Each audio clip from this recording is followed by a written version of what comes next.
Ang ano? Mas gusto mo yun? Ay, gano'n. Ah. Akala ko mas gusto mo yung homemade kaysa dimsum. Mas masarap yung dimsum.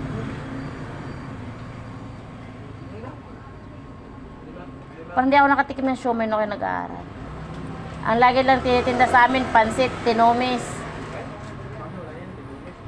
O, ganun, tinola, ganun. Pansit kasi 5 piso, makakabili ka na eh.